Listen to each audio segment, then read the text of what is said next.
আচ্ছা রিপন, তুমি কি একটা কথা মানো যে হচ্ছে যে পড়িলেই পাস, না পড়িলেই ফেল? না স্যার। কি বলো, তুমি এই কথা বিশ্বাস করো না মানে? স্যার এর একটা গাণিতিক অঙ্ক আছে স্যার, আমি অঙ্কের মাধ্যমে আপনার প্রমাণ দিতে পারবো স্যার। কি বলো, এর গাণিতিক একটা অঙ্ক আছে? তুমি গাণিতিক বিষয়ে সমাধান দিতে পারবে? জি স্যার। ঠিক আছে, আমাকে এখনই করিয়ে দেখাও তাহলে তুমি। ওয়েট।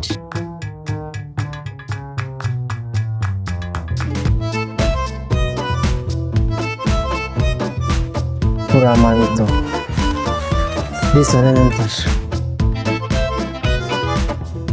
আমরা জানি না পড়লে সমান সমান ফেল, পড়লে সমান সমান ফেল না। ডাক টেনে তো, না পড়লে প্লাস পড়লে সমান সমান ফেল প্লাস ফেল না।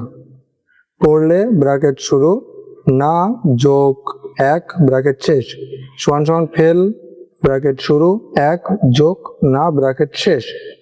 পড়লে সমান সমান ফেল ব্র্যাকেট শুরু প্লাস এক প্লাস না ব্র্যাকেট ক্লোজ বাই ব্র্যাকেট শুরু এক প্লাস না। তাহলে এটাই কেটে গেল, তারপরে পড়লে সমান সমান অবশিষ্ট ফেল থেকে গেল। এটাই প্রমাণিত।